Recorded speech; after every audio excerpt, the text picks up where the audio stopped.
बच्चों, कुंवर नारायण जी की ही कविता है बात सीधी थी पर।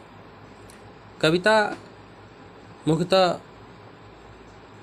सरल शब्दों में होनी चाहिए। कभी यही कहना है कि सरल शब्दों में आम भाषा में कही गई बात ही प्रभावी हो सकती है, बशर्ते उस बात में कोई दम हो। अलंकारिक भाषा में भी कही जाए तो भी उसका प्रभाव कुछ अधिक नहीं पड़ता।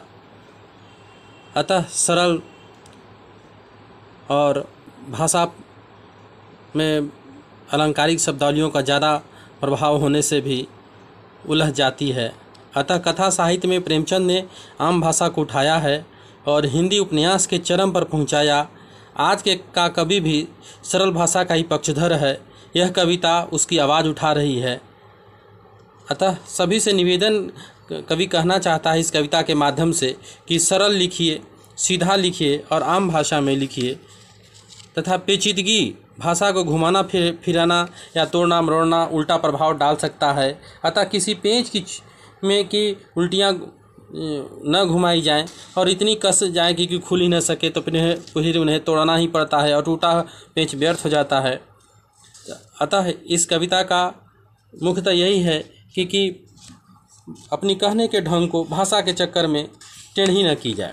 प्रस्तुत अगला पद में कह रहे हैं कवि पहले पद में कि जो कुछ वह कहना चाहता था वह बात बड़ा सहज था, पर उसकी अभिव्यक्ति की लालसा ने भाषा का दामन थाम लिया, अर्थात ऐसी भाषा का सहारा लिया जो सहज नहीं थी, क्लिष्ट थी, पेचीदी थी।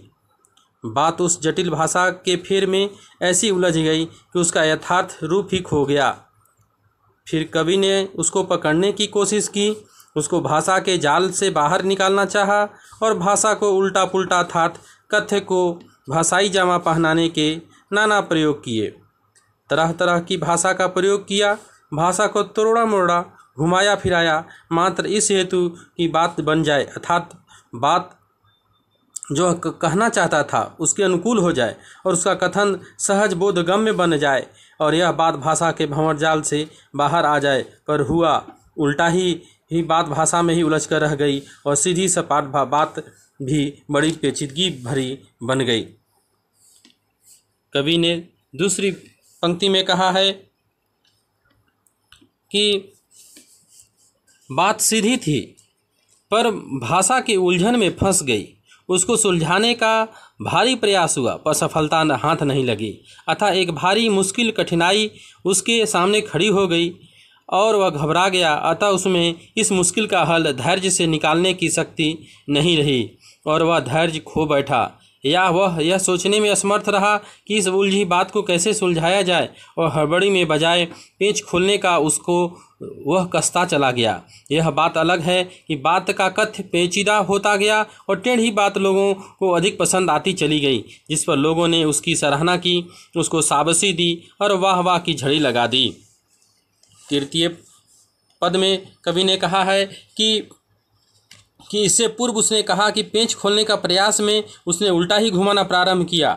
परिणाम यह हुआ कि उस पेंच की चूड़ी मर गई, अर्थात बात खुल तो नहीं सकी, उसके खोलने का साधन ही व्यर्थ हो गया, क्योंकि जोर जबरदस्ती का यही परिणाम होता है। अब बात चूड़ी विहीन हो गई तो फिर किस भाषा में कसी जा सकती है?